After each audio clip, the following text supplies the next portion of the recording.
Hey there, welcome to the Focus Podcast with Taralee. This is the place where we talk about real life, real relationships, and how to grow through it all. If you're looking for simple mindset shifts, better communication, and deeper connections, you're in the right spot. Let's dive in.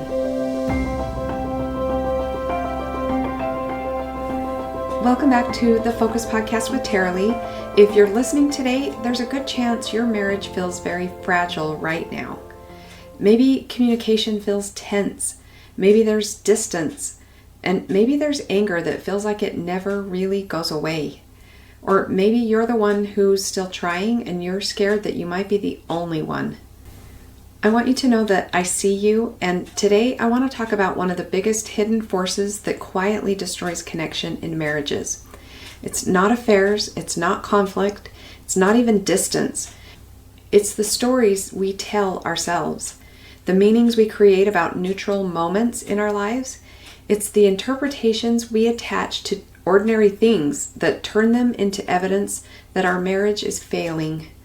And by the end of this episode, you're going to understand not just why this happens, but exactly how to interpret it. Let's talk about what this really feels like. Most people don't say it out loud, but I hear it every week from my clients.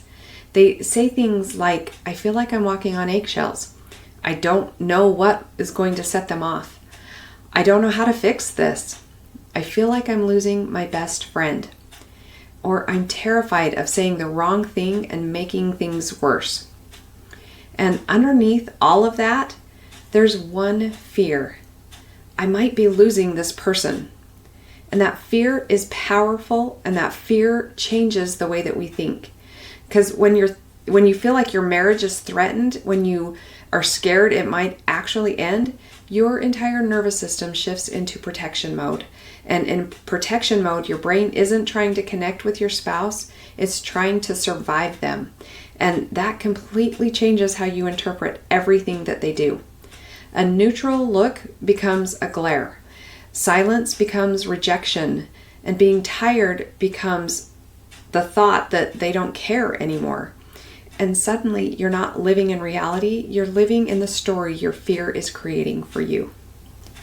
When your relationship feels threatened, your brain goes into survival mode, and survival mode is not calm, it's not rational, it's not patient, it is urgent. Your brain starts scanning, what does this mean? What's going to happen? How do I stop this? And when there are no clear answers, the brain starts filling in the blanks. Not with neutral stories, but with worst case scenarios. Because your brain believes if it can predict the worst, it can protect you from being blindsided. I call this making smoke into fire. Your brain sees smoke, a neutral behavior, a forgotten text, a tone of voice, and it immediately creates a 5-alarm story about what that means. It means they don't care anymore. It means they're planning to leave me. I'm not enough. This is the beginning of the end. But here's the dangerous part. Once your brain creates that story, it starts looking for evidence to confirm it. Every interaction becomes proof, and that, say they came home late, that's evidence that they're pulling away. They didn't kiss you hello, evidence that they don't love you. They checked their phone, evidence that you're not a priority. Your brain becomes a little detective building a case against your spouse. And the more evidence you collect, the more certain you become that your story is true. But what's actually happening is you're confirming your own bias. You're not seeing reality, you're seeing your fear reflected back at you. Here's something that most people don't realize. Conflict doesn't destroy marriages. Interpretation does. Two people can have the exact same argument. One couple spirals into resentment, another couple repairs and grows closer. The difference isn't what happened, it's what they believed that it meant. I've seen this pattern over and over again. Couples get stuck in what I call the downward spiral. Every new event becomes more evidence. Every conflict confirms that story. And eventually the story becomes reality. Not because it was true from the beginning, but because they acted as if it was true until it became true. And this is exactly why the first step in my focus framework is facts first. Because facts calm the nervous system. Stories inflame it. Let me give you a real example from a client I worked with recently. She told me he came home from work. He didn't kiss me hello. He went straight to his phone and ignored me all evening. That's how she experienced it. But when we broke it down into just the observational facts, here's what actually happened. He came home. He set his bag down. He checked his phone. He sat on the couch. That's it. Those were the facts. Everything else, he didn't kiss me, the ignored me, the all evening, those were interpretations layered on top of it.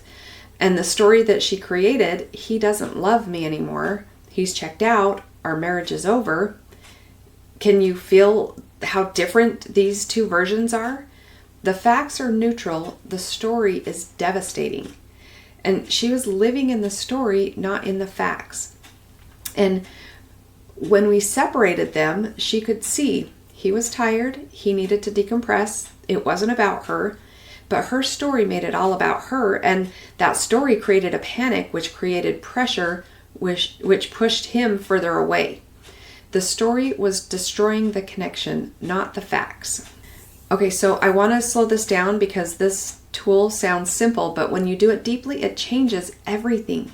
This is the core of what I teach in my Marriage Breakthrough program, and it's based on understanding how our thoughts create our results. So here's how to do it. Step 1, write down only what a camera could record. No tone interpretation, no motives, no guessing, just observational facts. For example, she said, "I'm tired. He didn't respond to my text for 3 hours. We argued Sunday night. She slept on the couch. He walked out of the room."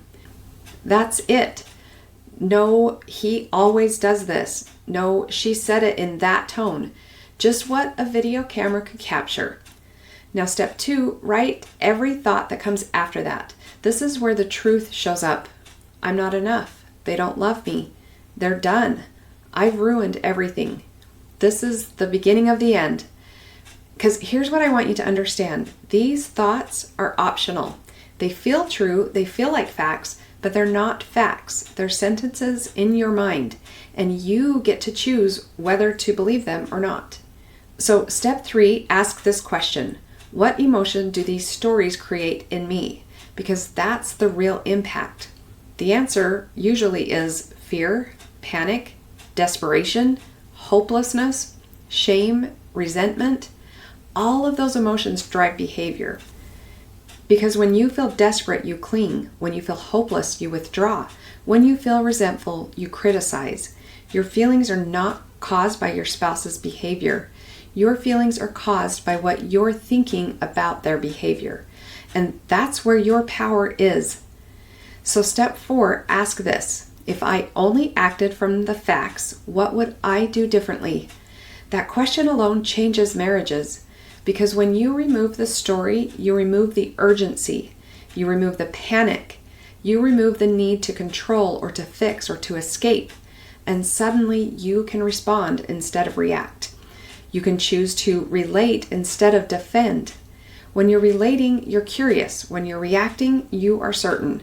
And certainty, especially negative certainty, is one of the most destructive forces in a marriage. Okay, so here's the pattern that I see constantly. Fear creates stories. Stories create panic. Panic creates pressure. Pressure pushes a spouse away. Distance confirms the fear, and the cycle repeats. Not because anyone's bad, but because no one interpreted the spiral. This is what I call the self-fulfilling prophecy of a marriage crisis. You fear they're pulling away, so you react with anger or anxiety, and your reaction pushes them further away. Their distance confirms your fear, so you react more intensely, and the spiral deepens. I see this play out in what I call the dance of disconnection. One person pursues, the other withdraws. The pursuer interprets withdrawal as rejection, and then the withdrawer interprets the pursuit as pressure. And both are living in their stories, but not in reality. Because here's the hope though. The spiral can be interrupted by one person. You don't need your spouse to get it first. You don't need them to read the book or go to therapy or change their behavior. You just need to interrupt your part of the pattern. When you stop feeding the spiral loses power, and that creates space for something brand new. Okay, I want to speak to the women listening right now. Many of you are carrying pain that feels invisible. You feel unheard, unseen, unappreciated, and sometimes when you hear messages about staying calm or managing your emotions, it can feel like someone's saying, just tolerate it, or just be quiet, just don't feel. That is not what I teach. Your emotions matter deeply and your voice matters. Your hurt matters. But here's what I want you to understand. Feeling your feelings is not the same as acting from your feelings. You can feel hurt and not attack. You can feel lonely and not withdraw. You can feel angry and not punish. That's not suppression, that's emotional maturity, and it's one of the most powerful things you can learn. Because when you can feel deeply and still choose how you show up, you stop being controlled by your emotions, you start leading with them. There's a difference between saying, I feel so hurt, so I'm going to make you feel hurt too, and I feel hurt, and I'm going to tell you about it without making you the villain. The first one creates distance. The second one creates intimacy. But reacting from pain and responding from clarity are two very different things. And the strongest women I know are not the ones who suppress their feelings. They're the ones who can feel deeply and still choose how they show up. That is strength. That is emotional maturity. That is power. And this is what I mean by managing your emotional state. You're not managing your spouse, you're managing you. And when you do that, everything shifts. And now I want to talk to the men listening. Many of you feel like you're failing even when you're trying. You feel like everything you say is wrong and you feel like you can't fix it. You feel ashamed that you don't know what to do. And you don't talk about this with anyone. I've worked with many men in your exact position, and it's one of the biggest misconceptions that I see is if I can't fix this, I'm failing. But here's the truth. Your wife doesn't need you to fix it. She needs you to be present with it. She needs you to hear her without defending. She needs you to validate her experience, even if you don't agree with her interpretation. That is not weakness. That's connection. And connection is what saves marriages, not solutions. Most men jump straight to problem solving because that's how you show love. You want to make it better. You want to take the pain away. But in a marriage crisis, problem solving can feel dismissive. What she needs first is to feel seen and heard. And once she feels that, she will be much more open to your solutions. Stephen Covey says that we need to seek to understand before being understood. And that's not just good advice, that's the foundation of intimacy. But the fact that you're here listening, trying to understand, that already tells me something about you. It tells me that you care, and caring is where rebuilding begins. You're 50% of this relationship, and you can only control your 50%. But your 50% is powerful, and when you show up differently, the whole dynamic shifts. You don't need her permission to change the pattern, you just need to start.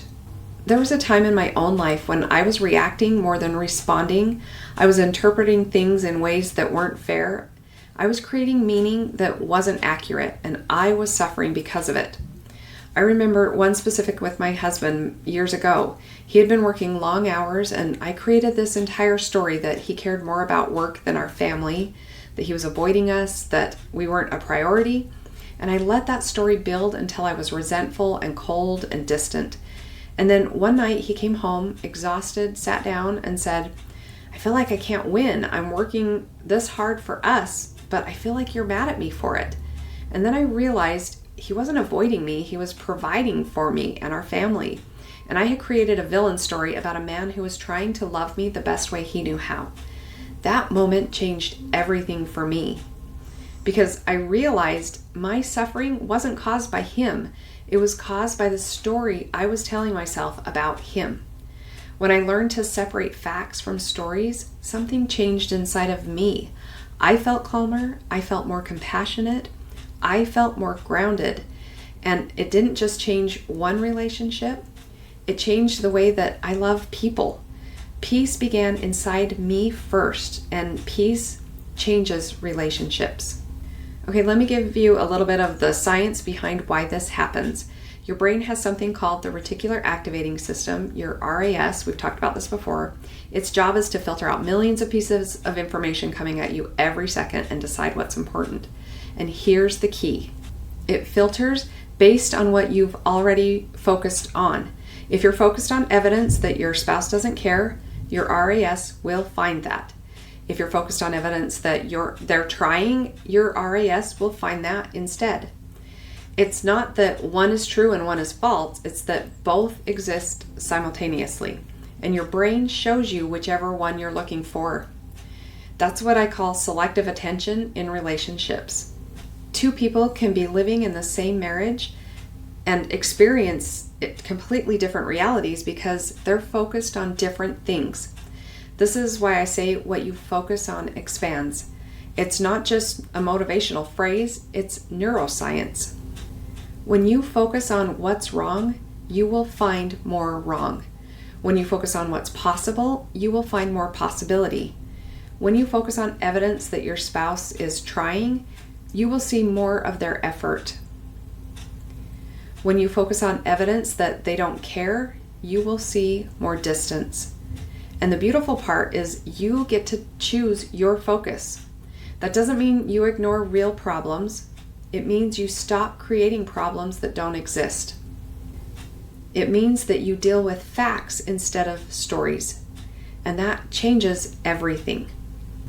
So if your marriage feels fragile right now, I want you to hear this. Distance does not mean love is gone. Anger does not mean the relationship is over. Silence does not mean there is no hope. Sometimes it just means two people are overwhelmed and don't know how to find their way back yet. And it can be learned. Your marriage isn't broken. Your system is the thing that might be broken.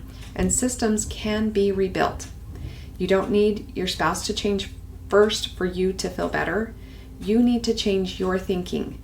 The relationship you want is on the other side of the stories that you are willing to let go of. And all of this, the focus framework, the work I do with couples in crisis, points to the same truth. You have more power than you think. You are not helpless. You're not stuck. You're just operating with an outdated system. And when you learn a new system, everything changes. If this episode spoke to you, here's what I want you to do today. Grab a piece of paper, write down one recent moment in your marriage that felt painful to you. Then ask yourself, what are the facts? What actually happened? What would a camera have recorded? What are the stories? What did I make it mean? What did I tell myself about what it meant about me, about them, about our future? What emotion did that story create? Did it create fear, anger, hopelessness? What did I do from that emotion? Did I withdraw, attack, cling? Then ask yourself, if I removed this story and acted only from the facts, what would I do differently? You don't have to fix everything today. You just need to slow the spiral. You just need to interrupt the pattern. And if you want help doing that, if you're realizing that you've been living in stories instead of facts and you're ready to learn a different way, you can schedule a clarity call with me at TaraLeeEddington.com. I work with people every single day who feel exactly how you're feeling right now, and there is a way forward. You don't have to do this alone. So thank you for being here, and remember, what you focus on expands, so choose wisely. Thanks for hanging out with me today on the Focus Podcast. If something stood out or helped you in some way, feel free to share it or leave a quick review. It means a lot. Keep showing up, keep growing, and I'll catch you in the next episode.